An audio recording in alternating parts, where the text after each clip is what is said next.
Paz do Senhor, amados. Glória ao nome do Senhor. Nosso coração se enche de alegria e de renovo quando a gente louva o Senhor, porque Ele se manifesta. A palavra fala: buscai-me-eis e me encontrareis quando me buscardes de todo o vosso coração. E quando nós, como igreja, louvamos o Senhor, Ele se manifesta. Amém? Senhor, nós estamos diante de Ti e pedimos que o Senhor fale nos nossos corações nessa noite. Pelo Teu amor por nós, Senhor, pela Tua misericórdia, nos ajuda, nos ensina, que a Tua palavra venha gerar fé e esperança no nosso coração para a glória do Teu nome, Senhor.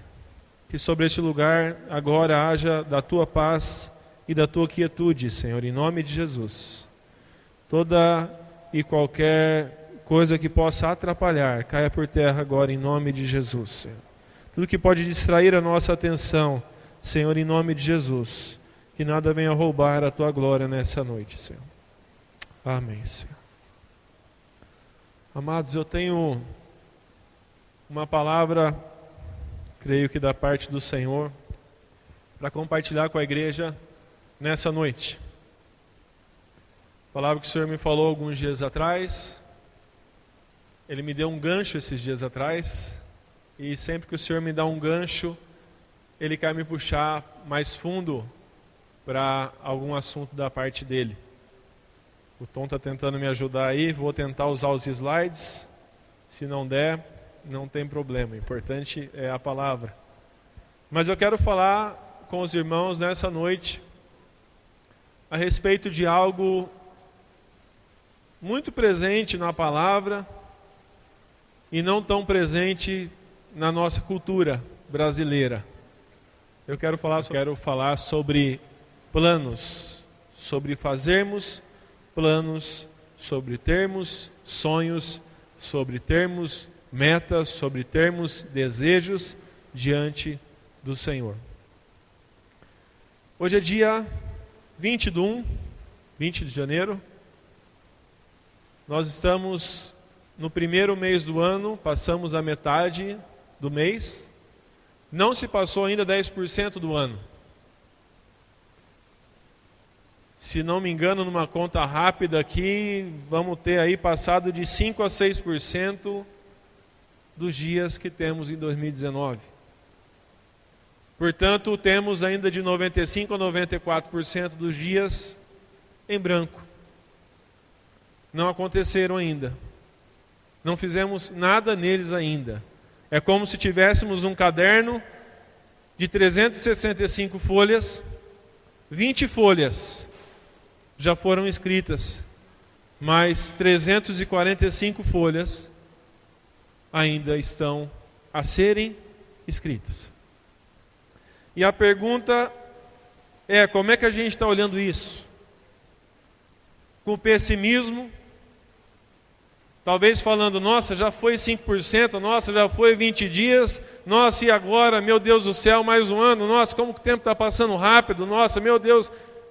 Ou com esperança: eu ainda tenho 345 dias para colocar diante do meu Senhor e para viver junto com Ele.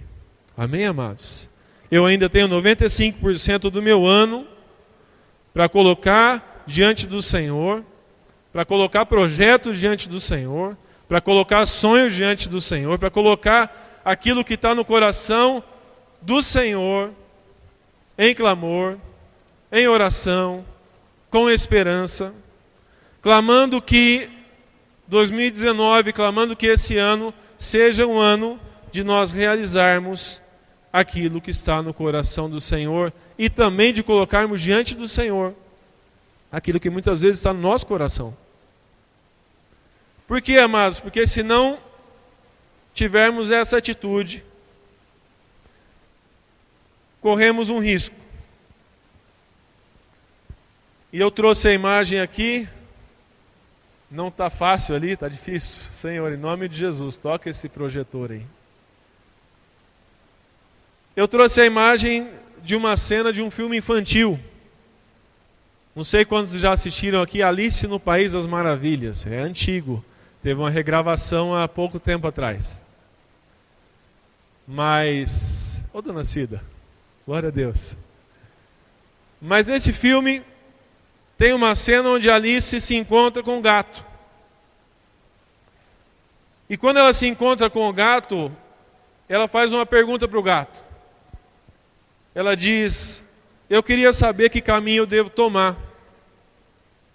E o gato, muito sapiente, muito esperto, pergunta para ela: isso depende aonde você quer chegar. E ela responde o seguinte: olha, não importa muito onde eu quero chegar.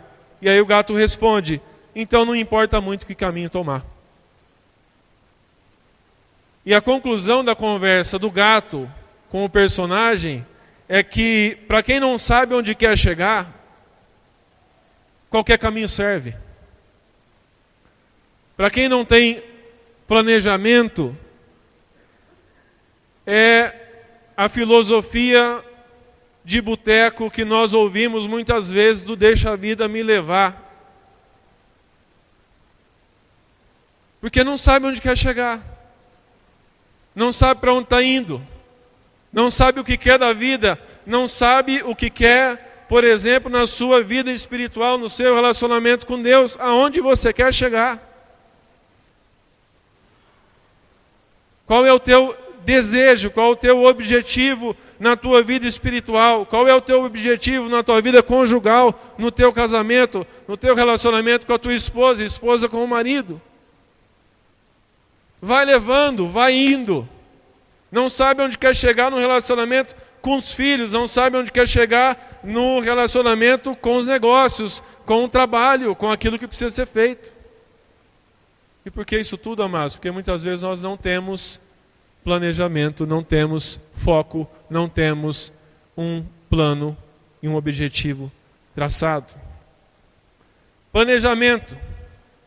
O que significa planejamento? Eu vou ler aqui uma definição mais completa, depois eu entro na palavra. Aliás, eu já estou na palavra, mas eu quero usar exemplos bíblicos de planejamento. Mas planejamento, amados, é o ato de propor planos com objetivos futuros definidos. Planejamento é o conjunto de ações programadas antecipadamente para um determinado fim que desejamos. Planejamento é vislumbrar o fim, ou seja, é ter um sonho, é ter um objetivo, é ter algo no coração, se preocupando com os processos. Ou seja, não é simplesmente falar, eu vou ser um jogador de futebol.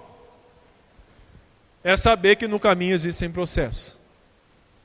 Esses dias eu estava jogando bola com meu filho, e aí chutando um pouco para lá, um pouco para cá, um pouco mais forte. Isso eu aprendi com meu pai, que sempre chutava a bola em mim, de vez em quando dava um pouco mais forte. E aí eu comecei a chutar a bola no Apolo e umas bolas no cantinho ele não pegava. E aí eu falei, goleiro tem que pegar a bola no cantinho também, tem que sujar, tem que pular. Ele falou, pai, é que eu não sou bom de pegar a bola no cantinho. E eu continuei brincando com ele, deixa quieto, depois converso com ele. Aí, passado alguns dias, eu estava conversando com ele. E aí, numa pergunta de pai, é lógico que ele tem só 7 anos e eu não queria ali definir nada, mas eu queria ver o que tinha no coração dele. Eu falei, filho, o que você pensa em ser quando você crescer? Ele falou assim, pai, eu quero ser jogador de futebol, eu quero ser goleiro. Ele falou. Aí eu falei, bom, então, mas você quer ser goleiro? Não, eu quero ser goleiro, jogar em time grande, tipo Corinthians, assim, time bom, né? Ele falou, não posso falar nada. Aí eu falei, então você vai ter que aprender a pegar a bola no cantinho. Ah, é, pai? É, porque se você quer ser goleiro de um time grande, de um time bom, tem coisas que nos processos do objetivo final precisam ser ajustados. Se ele quisesse jogar futebol para brincar, talvez eu não me preocuparia. Eu quero jogar no Palestra, nem tem Palestra mais. Quero jogar no Monte Líbano. Talvez não tenha problema, não tem tanta necessidade. Os processos são mais tranquilos. Agora, se temos um objetivo grande, os processos também precisam ser grandes. E isso é planejamento. Perceber a realidade, avaliar os caminhos, construir referencial futuro, o trâmite adequado e reavaliar todo o processo ao qual o planejamento se destina. E eu quero compartilhar com os irmãos Provérbios 16, versículo 1. Abra comigo Provérbios 16, versículo 1.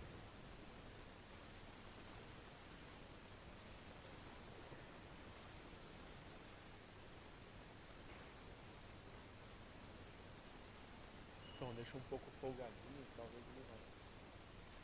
Está no Google, dá para aparecer.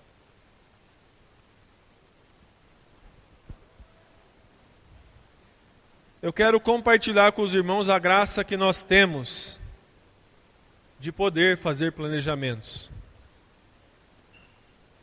Diz aí, o coração do homem, o que está escrito aí? O coração do homem pode fazer planos, mas a resposta certa vem dos lábios do Senhor. Todos os caminhos do homem são puros aos seus olhos, mas o Senhor pesa o espírito. Confia ao Senhor as suas obras, ou consagra ao Senhor as suas obras, e os seus desígnios serão estabelecidos. Provérbios 16, 9 diz: o coração do homem traça o seu caminho, mas o Senhor lhe dirige os passos. Eu gosto às vezes de ler o versículo de trás para frente, porque muitas vezes traz a nossa parte do que precisamos nos responsabilizar. Por exemplo, no versículo 1 diz: o coração do homem pode fazer planos, mas a resposta certa vem dos lábios do Senhor. Se lermos ao contrário, diz: a resposta certa vem dos lábios do Senhor, mas o coração do homem pode fazer planos. Nós podemos ser agentes que agem de maneira estratégica, colocando os nossos planos diante do Senhor, sim, mas o Senhor nos concede a graciosa possibilidade de apresentarmos a Ele planos, de apresentarmos a Ele desejos, de apresentarmos a Ele metas, de apresentarmos a Ele coisas que queremos chegar com a resposta do Senhor, vinda dos seus lábios, mas também com a nossa responsabilidade de discípulos do Senhor, de homens e mulheres do Senhor, de também planejarmos a nossa vida diante dele. Amém, amados? Não podemos achar que de maneira subjetiva a gente vai vivendo. Não podemos achar que de maneira subjetiva as coisas vão acontecendo, porque se nós não tivermos um coração naquilo que temos em mente, a gente não vai mudar as circunstâncias para que o plano do Senhor aconteça na nossa vida. Na verdade, as circunstâncias, a todo momento, ela vai nos mudar e nos levar para a direita, e nos levar para a esquerda, e nos levar para frente, e nos levar para trás. Por quê? Porque nós não temos planejamento. E eu quero compartilhar com os irmãos 4 situações onde existe planejamento, onde nós podemos ver planos sendo colocados e feitos e a bênção do Senhor vindo sobre eles. O primeiro plano é José, no Egito.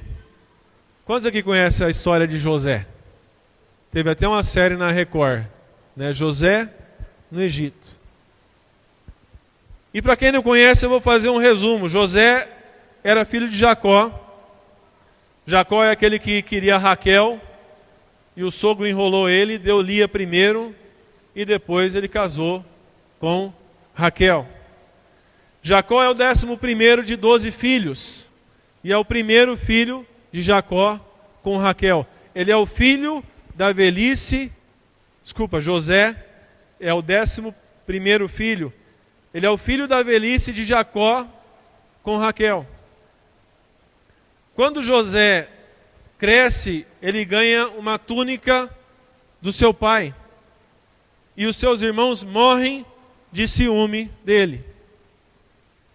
Tanto ciúmes que eles queriam matar José. E para não matar, eles venderam José aos midianitas como escravo.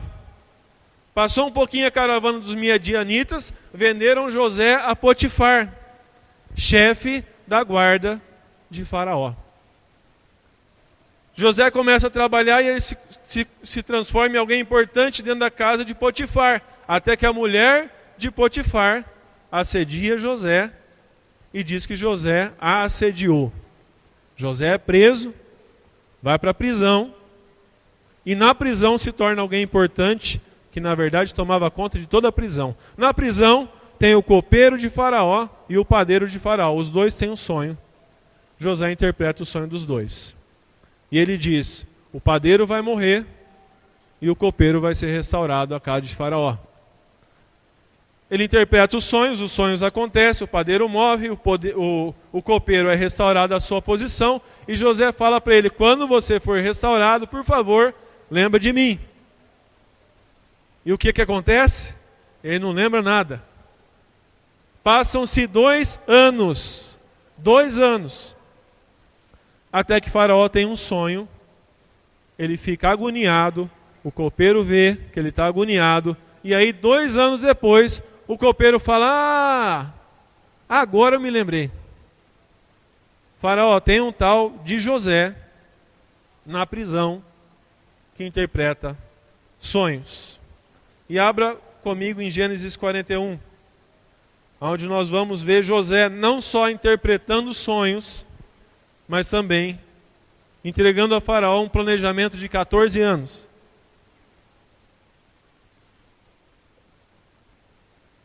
Enquanto os irmãos abrem aí, o sonho de Faraó era o seguinte, ele sonhou com 7 vacas gordas.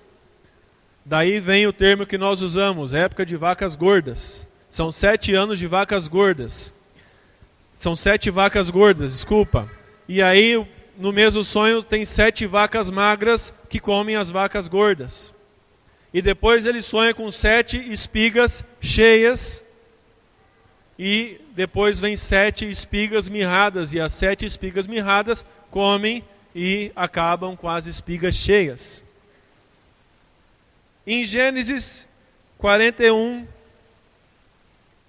28, vamos ler desde o 28,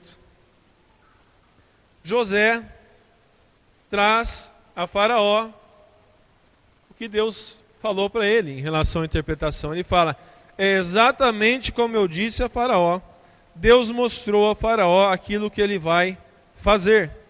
7 anos de muita fartura estão para vir sobre toda a terra do Egito, mas depois virão 7 anos de fome. Então todo o tempo de fartura será esquecido, pois a fome arruinará a terra. A fome que virá depois será tão rigorosa que o tempo de fartura não será mais lembrado na terra. O sonho veio a Faraó 2 vezes, porque a questão já foi decidida por Deus, que se apressa em realizá-la. Faraó dá uma interpretação do sonho que Deus deu a ele. Amém? E a partir daí, José. A partir daí José entra com planejamento. Continua comigo. Desde o 33. Procura agora ao Faraó um homem criterioso e sábio e coloque-o no comando da terra do Egito. O Faraó também deve estabelecer supervisores para recolher 1/5 da colheita do Egito durante os 7 anos de fartura. Eles deverão recolher o que puderem nos anos bons que virão e fazer estoques de trigo que, sob o controle de Faraó, serão armazenados nas cidades. Este estoque servirá de reserva para os 7 anos de fome que virão sobre o Egito, para que a terra não seja arrasada pela fome. Olha o 37, o que está escrito na NVI? O plano pareceu bom ao Faraó e a todos os seus conselheiros. Amados, olha a sabedoria de José. Olha o senso de planejamento de José. Olha o entendimento de José para ouvir algo de Deus, para colocar algo diante de Deus e para passar isso diante de alguém que naquele lugar era mais poderoso diante dos homens do que ele. Mas José era um homem de planejamento. José era um homem que tinha planos, sabia quem ele era, sabia que tudo que ele tinha passado tinha uma finalidade. E ele expressa diante de Faraó não só uma interpretação. Ele não fala, olha, vão ser 7 anos de fartura e são 7 anos de fome, é isso que Deus falou. E aí Faraó fala, e aí? Pô, então, vai ser difícil. Aproveita para comer os 7 anos, porque depois vai passar dificuldade. Não. Ele diz o seguinte, eu tenho um plano. Eu tenho algo que vai resolver não só o teu problema, mas vai resolver o problema das nações em volta. Aí eu penso que Faraó ficou olhando para ele, falei, meu Deus do céu, o que esse menino vai falar? Tinha 30 anos na época. Ele fala, Faraó, na época da fartura, você vai separar 1/5 da colheita do Egito durante os 7 anos. E eles serão colocados em armazéns nas cidades, e isso servirá de reserva para os 7 anos de fome. Amados, para resumir a história, acontece o que Deus falou na interpretação do sonho, e nesses 14 anos, não só o Egito é suprido pelo que foi guardado, mas o Egito, pela estratégia e pelo plano de José, conquista toda a região à sua volta. Por quê? Porque ele tinha comida guardada, enquanto ninguém tinha. Se você continuar lendo, as pessoas, elas vêm até o Egito comprar no primeiro ano, e no primeiro ano elas ainda têm dinheiro. Glória a Deus. E eles dão dinheiro pela comida, ok, daqui a pouco, passou o ano, não tem mais dinheiro. Mas eles têm o gado. Então no segundo ano não tem mais dinheiro, tem o gado. Passa o gado das nações todas para o Egito, por causa do plano de José. Passa um pouquinho, acabou o gado. O que eles dão para o Egito? As terras. E passa um pouquinho, nem as terras eles têm mais. O que eles se fazem do Egito? Servos do Egito que a partir dos anos que se passaram, agora pagam impostos para o Egito. Amados, o Egito e Faraó conquistaram toda a região à sua volta sem pegar em uma espada. Por quê? Porque eles tinham planejamento. Sem guerrear, sem derramar sangue, porque Deus deu um plano para José, que foi compartilhado e que foi seguido nos processos que Deus deu. Amém, amados? Dá para aprender com José? Podemos aprender com ele? Próximo plano.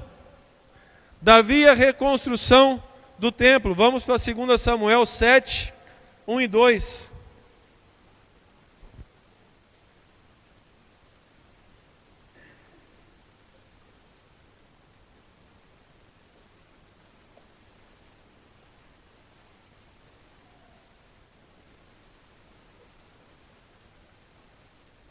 Obrigado, Senhor.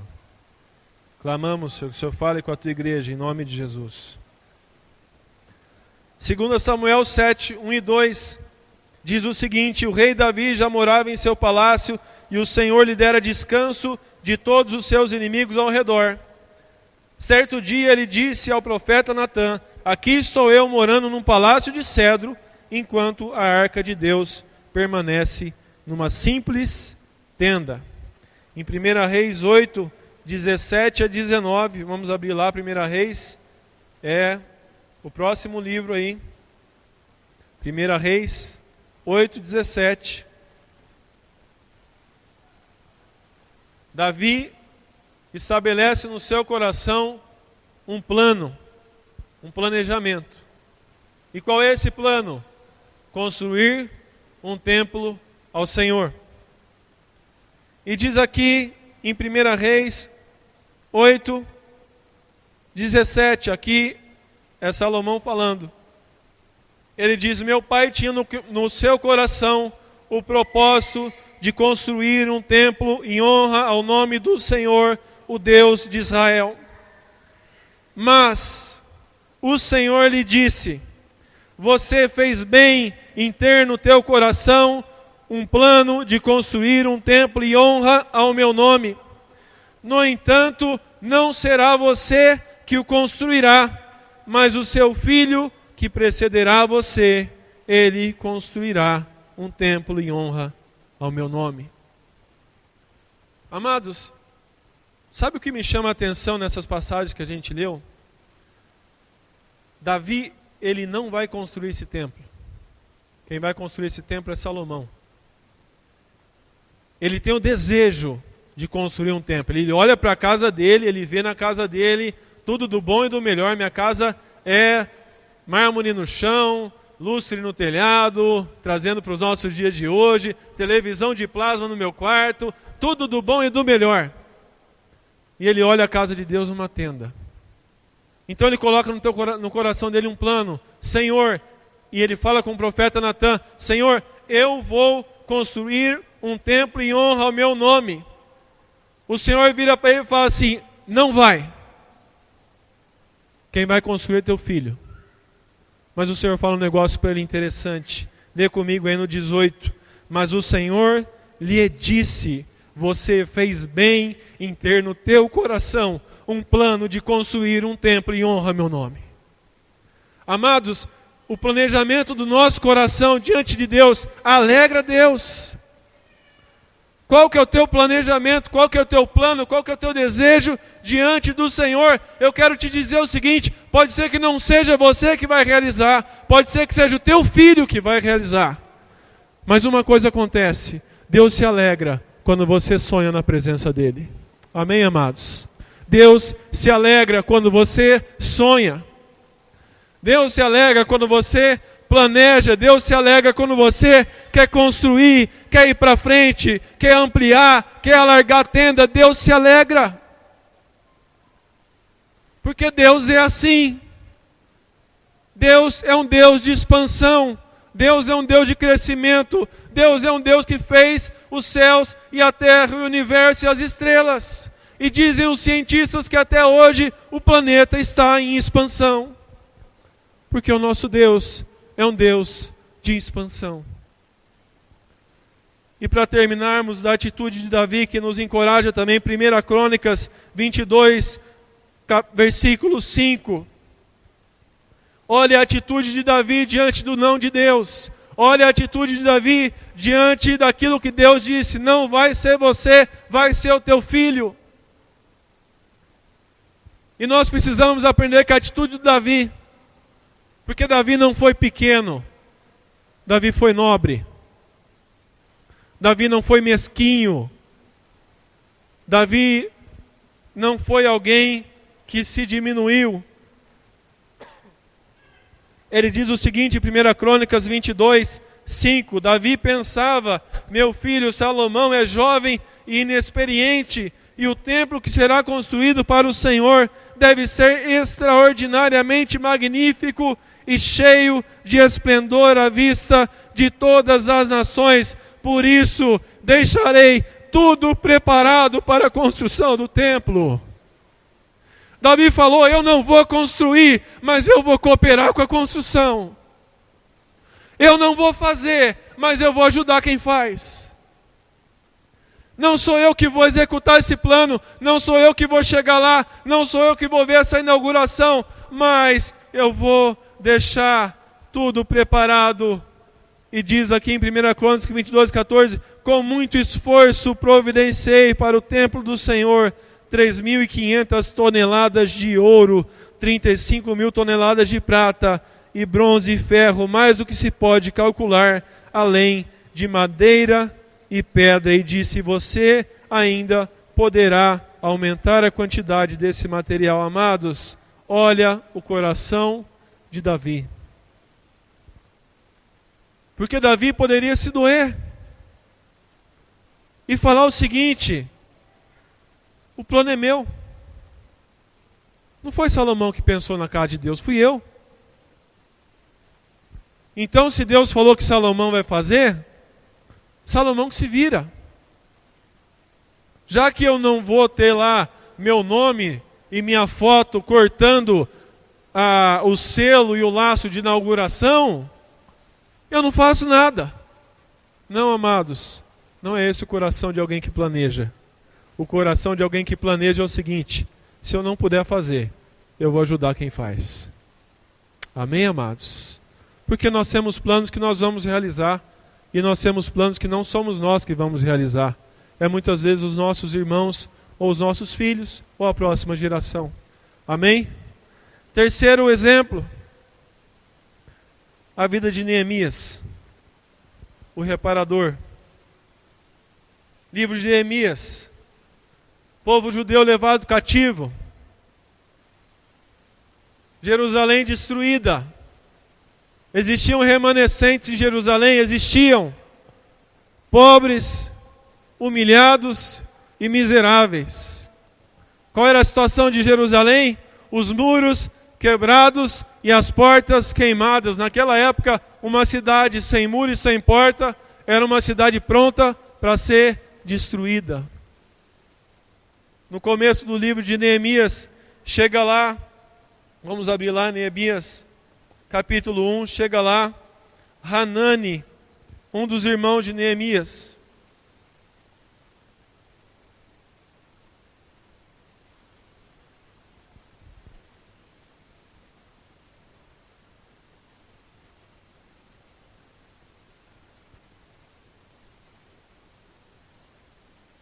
E diz aqui, no mês de Quisleu, Neemias 1,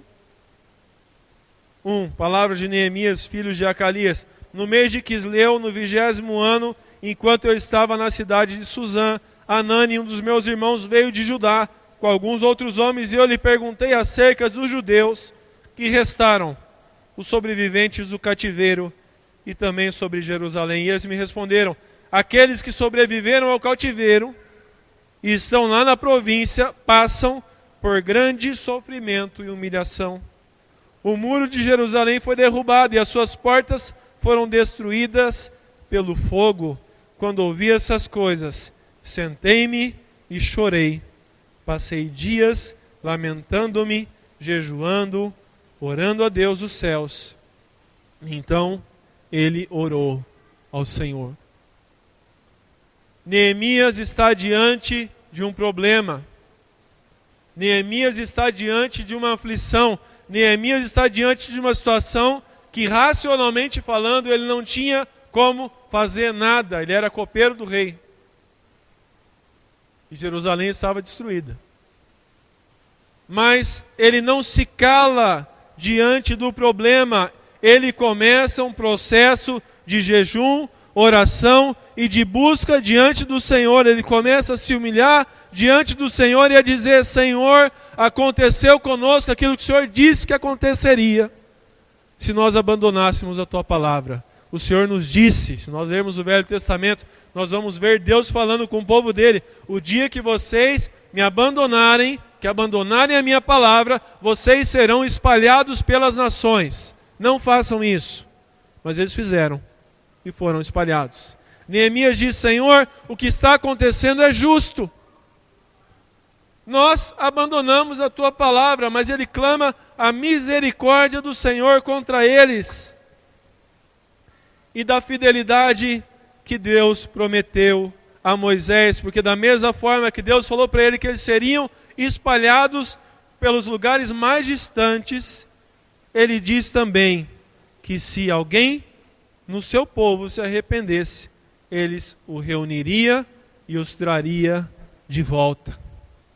E amados, entre Neemias 1 e Neemias 2 se passam 4 meses. 4 meses de oração, 4 meses de jejum, 4 meses de pano de saco e cinza, 4 meses de clamor diante de Deus. Em Neemias 2:1 diz: no mês de Nisan, do 20º ano, ou seja, era no mesmo ano, porém 4 meses depois, na hora de servir o vinho, o rei percebeu que Neemias estava triste na presença dele. E diz aqui no 2, por isso o rei me perguntou, por que o seu rosto parece tão triste? Essa tristeza só pode ser do coração. E aí, amados, se Neemias não fosse um homem de planejamento, se Neemias não fosse um homem corajoso, se Neemias não fosse um homem que o Senhor quer fazer de nós, homens e mulheres que sonham, que planejam, que buscam, que perguntam para o Senhor estratégias, Neemias simplesmente falaria, olha, me perdoa, é que teve um probleminha lá com o meu povo e eu estou chateado, mas não liga não. Já passa. Ou então ele falaria, se fosse nos dias de hoje, olha, realmente estou bem triste, tem como o Senhor me dar uma licença aí de 20 dias, só para eu ficar em casa um pouquinho e ver se eu recupero um pouco o meu emocional, porque eu estou triste. Se Neemias fosse alguém que não tivesse planejamento, essa era a resposta dele diante do rei. Porque o copeiro do rei também não podia ser alguém triste. Tanto que ele fala que a única vez que eu entrei na presença dele triste foi essa vez.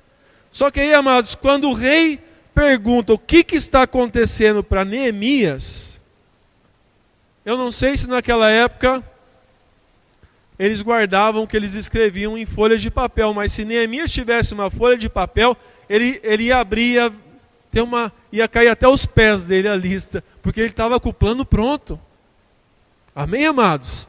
Ele estava com o plano pronto, ele estava com a estratégia ali preparada. Ele fala que o rei viva para sempre.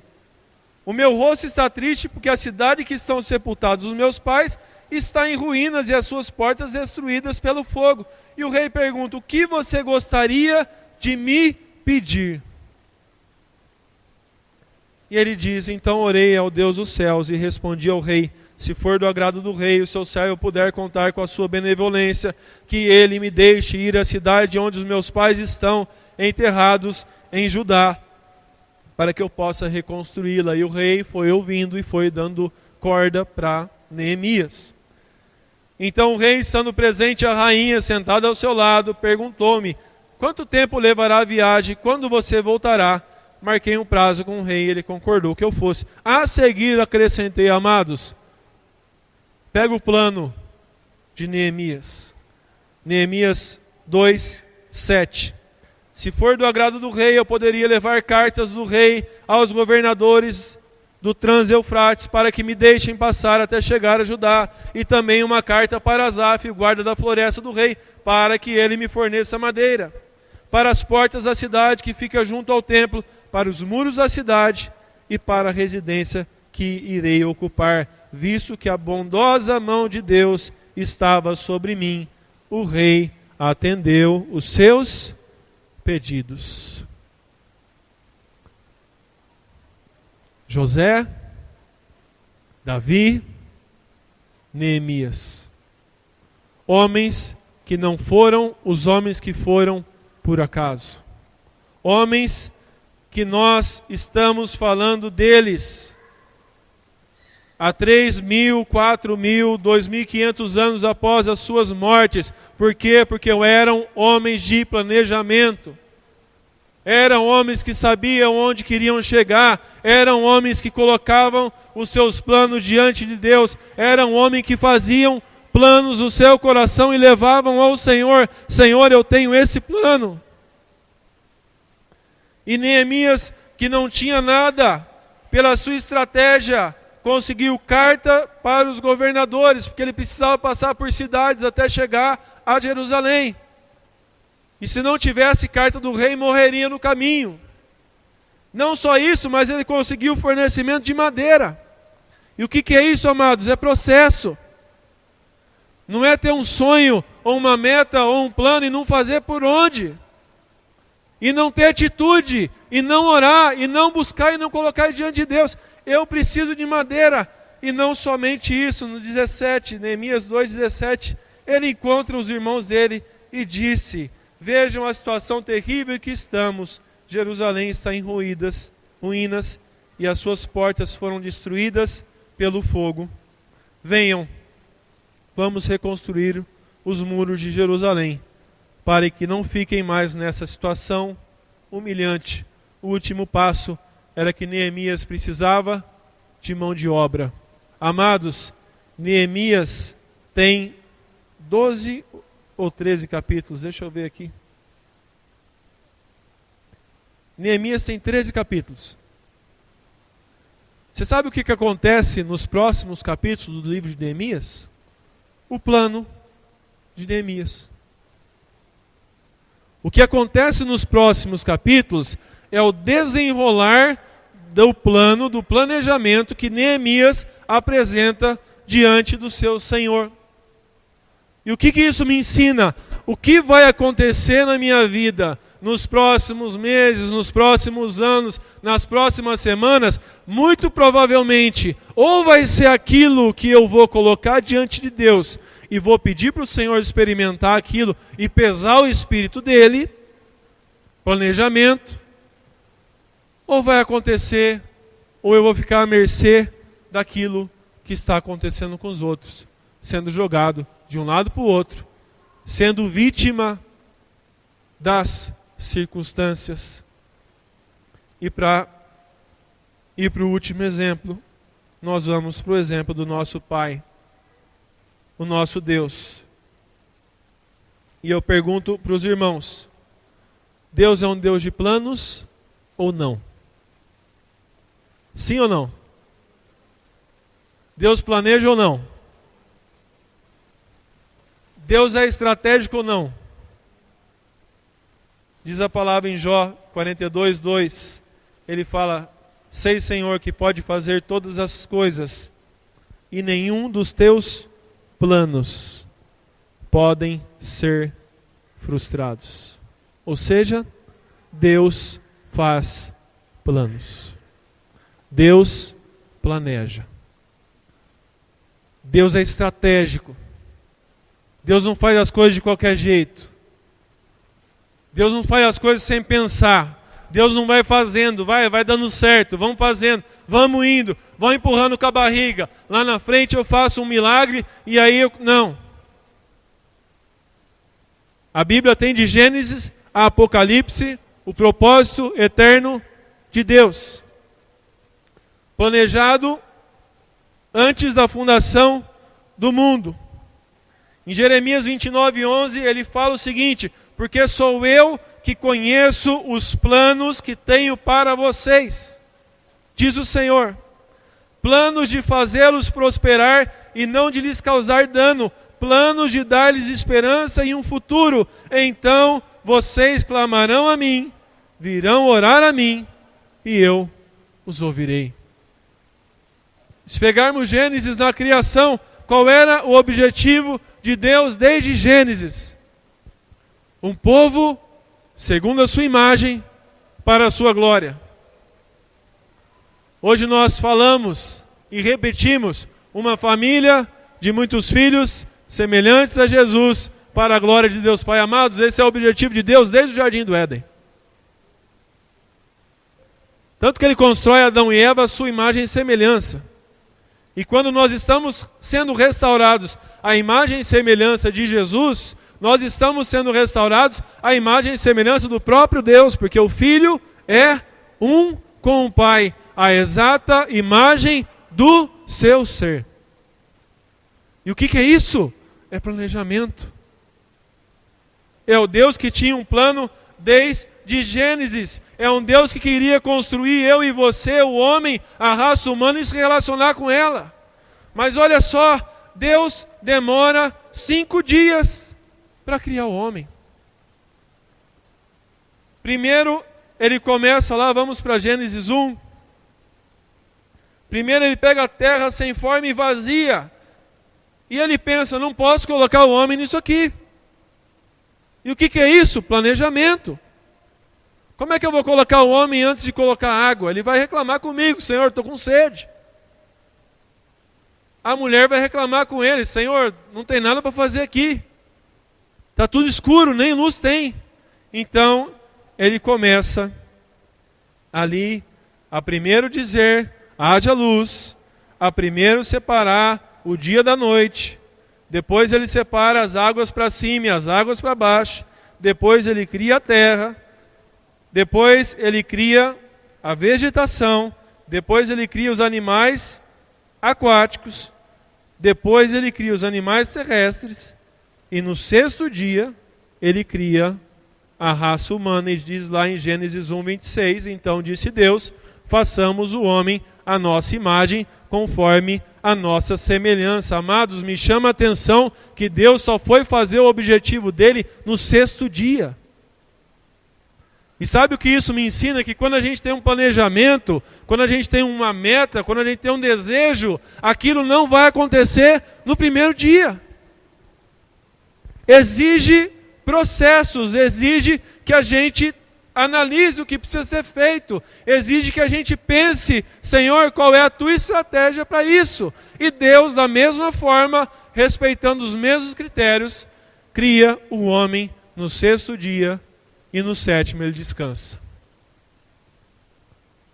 Acho que ele pensou, bom, já que eu criei tudo e no sexto dia criou o homem, deixa eu dar uma descansada porque amanhã começa o trabalho. Deixa eu dar uma deitada aqui, porque amanhã Adão e Eva já vão estar todo vapor no jardim. Mas, amados, Deus é um Deus estratégico. Deus é um Deus que, para fazer a sua vontade, sabe que para isso existem processos. Quantos querem ter um casamento feliz na presença do Senhor aqui, cheio do Espírito Santo? Amém? Ó o Vini, em nome de Jesus, profetiza sobre tua vida. Amados, isso é da noite para o dia? Sim ou não? Não. Homens, isso é da noite para o dia? Sim ou não? Mulheres, isso é da noite para o dia? Não é. Mas se nós termos isso no nosso coração, Senhor, eu quero minha casa para a tua glória, e meu casamento para a tua glória. Posso falar uma coisa para os irmãos? Isso vai acontecer em nome de Jesus. Da mesma forma, em relação ao relacionamento entre os pais e filhos. Eu quero ser o melhor amigo do meu filho. Eu quero que ele conte comigo o resto da vida dele. Se Jesus não voltar antes, eu quero que ele conte comigo. E por isso, todos os dias, eu invisto na minha amizade com meu filho. Por mais que isso me custe, muitas vezes, horas brincando com ele na sala, horas jogando videogame com ele, horas, muitas vezes, ouvindo as perguntas intermináveis dele. Mas, amados, são os processos que vão levar ao planejamento. A gente está aqui há alguns meses, como congregação, num bairro novo. E eu estou muito feliz da gente estar aqui. Quantos estão felizes aqui? Muito felizes, como bênção, glória a Deus. E o nosso coração é ser sal e luz no lugar que a gente está, amém? O nosso coração é ser relevante para esse lugar. Mas posso falar uma coisa para os irmãos? Se nós não tivermos diante de Deus, e nós vamos orar por isso, planejamento, nós vamos ficar anos reunindo nesse lugar, sem tocar. Vidas que estão ao redor desse salão aqui, com gente precisando de Cristo. Mas a gente não partiu para fazer algo da vontade de Deus. André, você quer dizer o quê? Não sei. Eu quero dizer que a gente precisa clamar. Amém, amados? Eu quero dizer que a gente precisa orar. Eu quero dizer que a gente precisa jejuar. Mas eu quero dizer o seguinte também, que a gente precisa agir num plano estratégico para que vidas possam ser alcançadas, não só nesse bairro, mas eu penso o seguinte: Senhor, se cada igreja, se cada salão se responsabilizasse pelo seu bairro, na cidade, porque a cidade do Rio Preto tem uma igreja por bairro. Tem ou não tem, amados? Tem mais de uma igreja por bairro. Tem bairro que tem 7 igrejas, 5 igrejas. Tem bairro que você passa, tem uma igreja do lado da outra. Eu falo glória a Deus. Eu vou pela ótica do meu avô. Meu avô sempre fala, é melhor uma igreja do que um bar. Glória a Deus. Concordo. Mas eu penso, se essas igrejas se responsabilizassem pelo seu bairro, que bênção seria a cidade de Rio Preto. Eu me lembro de uma situação agora, ouvindo de um pastor do Malafaia, onde ele falou que tinha no seu quarteirão, de um lado do quarteirão era a igreja onde ele pastoreava, do outro lado do quarteirão era uma casa, era um terreiro de umbanda.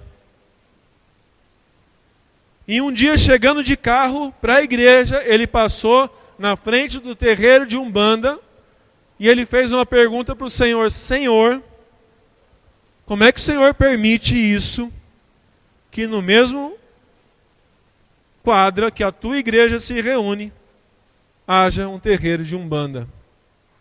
E sabe o que o Senhor respondeu para ele? Quem permite isso não sou eu. Quem permite isso são vocês. Quem permite isso são vocês. Vocês permitem que isso aconteça. E diz que ele chegou naquele dia com a faca e o queijo na mão, como diria Galvão Bueno, com a faca entre os dentes. E ele falou: amados, como igreja do Senhor, a partir de hoje a gente começa uma campanha para arrancar esse terreiro daqui de trás. E ele dá o testemunho que ele pegou as irmãs da intercessão, que ele pegou os irmãos de oração, e eles começaram a orar, eles começaram a jejuar, eles pegavam olhinhos e saíam no bairro orando e ungindo o bairro e declarando a vida de Deus no bairro e declarando que aquele bairro era do Senhor Jesus. E no primeiro mês de oração, o terreiro começou a se esvaziar. E no segundo mês de oração, já não baixava mais nada no terreiro. E no terceiro mês de oração, diz que o pai de santo do terreiro aceitou Jesus. E o terreiro fechou. Amados, o que é isso? É estratégia. O que é isso? É a gente ser corajoso diante de Deus e falar: Senhor, a tua vontade é que todo homem chegue ao conhecimento da verdade. Senhor, a tua vontade é que o Senhor enviou o seu Filho ao mundo para que todo aquele que nele crê não pereça, mas tenha vida eterna. Amém, sabemos disso. Senhor, como faremos isso?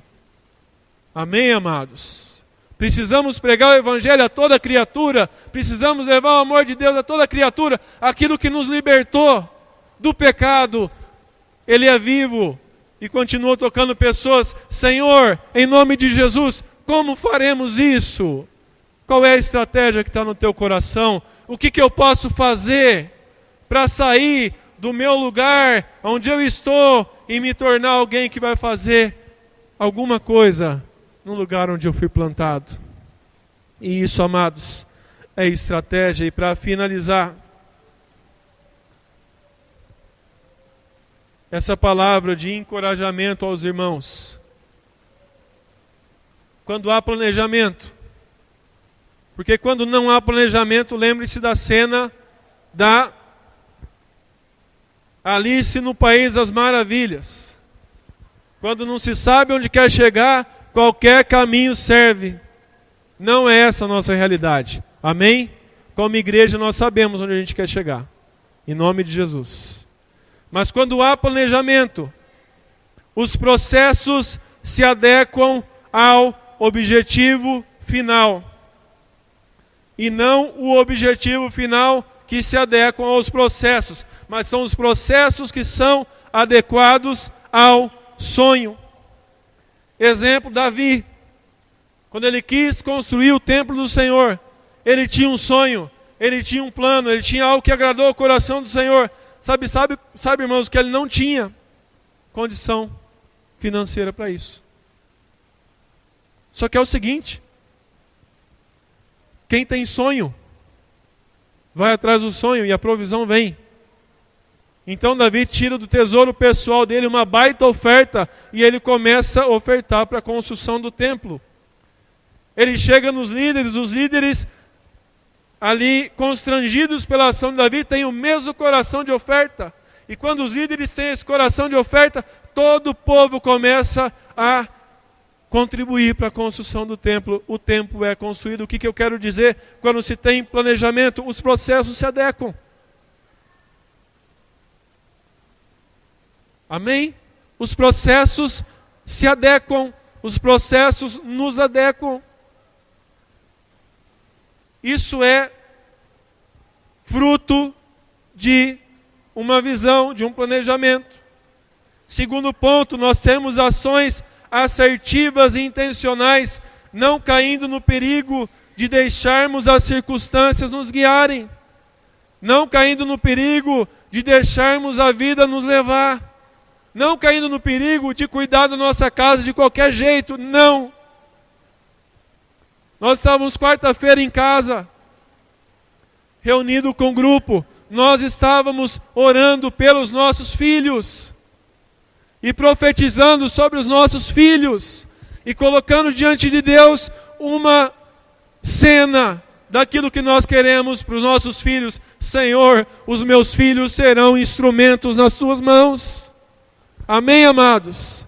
Porque se não colocarmos isso diante de Deus, os nossos filhos estão crescendo dentro da nossa casa, e nós muitas vezes não estamos aproveitando o tempo com eles. Um exemplo disso, José nos 7 anos de fartura. Amados, imaginem a cena. Diz a palavra que a terra viveu 7 anos de bênçãos, de farturas, de chuvas, de alimentos sendo plantados e colhidos. Imagina a fartura dessa época. E aí o povo ia comer, ia comprar, ia pegar as coisas, José falava, divide em 5. 1, 2, 3, 4, 5. A quinta parte eu vou guardar. Ninguém entendia. Mas não tem problema. Se Deus te deu uma visão, muita gente não vai entender. Você precisa entender. Amém, amados? Nós precisamos entender. Não tem problema se outros não entendem. Meu Deus, quem que é esse José? Que cara chato. A gente quer comer um churrasco aqui, o cara vem, pega 1/5 da picanha e leva embora. Não tem problema. José tinha um plano e ele tinha um planejamento em relação ao seu plano. Ou seja, as suas ações eram assertivas e intencionais. Terceiro ponto, não desperdiçamos tempo e energia, mas sim nos especializamos. Exemplo, Neemias. Neemias tinha um plano, reconstruir os muros e as portas de Jerusalém. Tinha lá um tal de Sambalate e um tal de Tobias, que não suportavam Neemias. Para os irmãos terem noção, eles se incomodaram do fato de Neemias fazer o bem ao seu povo. Porque tem gente que é assim. Tem gente que não faz nada, e quando você faz alguma coisa, a pessoa se incomoda porque você está fazendo alguma coisa. Não tem problema. Você não vai ver Neemias perdendo tempo com Sambalate e com Tobias. Neemias está atrás das cartas, Neemias está atrás da madeira, Neemias está atrás de chegar na cidade dele, Neemias está atrás de arrumar mão de obra, arrumou mão de obra, Neemias vai atrás de construir um muro. E Sambalate e Tobias num mimimi danado. Só que ele não está nem aí. Não tem problema. Eu tenho um sonho. Eu tenho uma visão. Deus me deu uma visão. Amados, a gente precisa saber disso. Quando Deus nos dá uma visão, vai ter gente que não vai entender. Mas a melhor coisa que você pode fazer é não ligar. Amém? Não se ressente. Não fica se achando complexo de perseguição. Ai, não sei o quê, estão falando de mim. Não. Concentra na madeira, nas cartas, no trabalho que Deus te deu para fazer. Seja como Neemias. Quando nós temos foco, nós não desperdiçamos tempo e energia. E o quarto ponto, para terminar, quando temos planejamento, desfruta-se de um resultado doce diferente do resultado que teríamos se não planejássemos nada. O exemplo disso, Isaías 53, 10. Vamos abrir lá. Vamos ficar de pé e abrir Isaías 53, 10.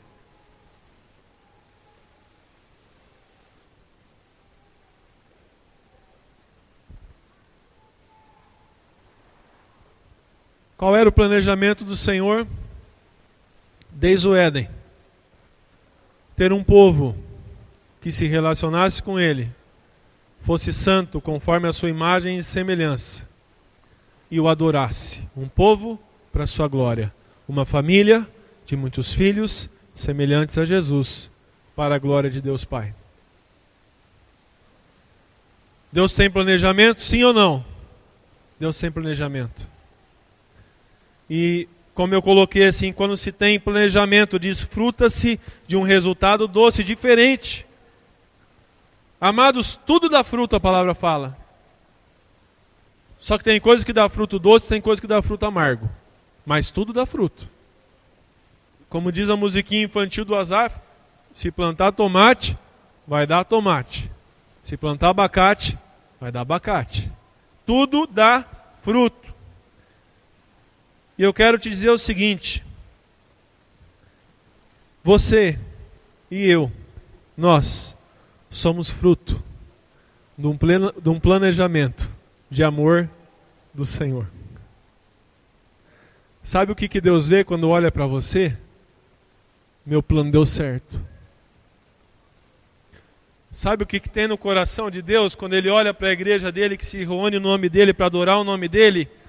O meu plano deu certo. Isaías 53, 10 diz: todavia ao Senhor agradou moê-lo. Está falando o pai em relação a moer o filho, fazendo-o enfermar quando ele der a sua alma como oferta pelo pecado. Verá a sua posteridade e prolongará os seus dias, e a vontade do Senhor prosperará nas suas mãos. Ele verá o fruto do seu penoso trabalho, de sua alma, e ficará satisfeito. Nós somos o fruto do penoso trabalho de Jesus. Nós somos o fruto do moer de Jesus. Nós somos o fruto da morte e ressurreição de Jesus. Nós somos o fruto do plano de Deus em enviar Jesus, para que Jesus morresse por nós, para que nós crescêssemos nele e para que aquilo que ele planejou desde o princípio, está lá em Lucas 19, 10, pois o Filho do Homem veio buscar e salvar o que se havia perdido, fosse restaurado. Diz a palavra, ele verá o fruto do penoso trabalho de sua alma e ficará satisfeito. Quando ele olha para nós, por mais que a gente tenha defeitos, por mais que nós não sejamos pessoas perfeitas, por mais que nós sejamos pessoas que estão sendo transformadas, há no coração do Senhor satisfação. E essa satisfação está ligada ao fato de que na eternidade Ele fez um plano que se cumpre na nossa vida, em nome de Jesus. Amém, amados? Vamos orar? Feche teus olhos.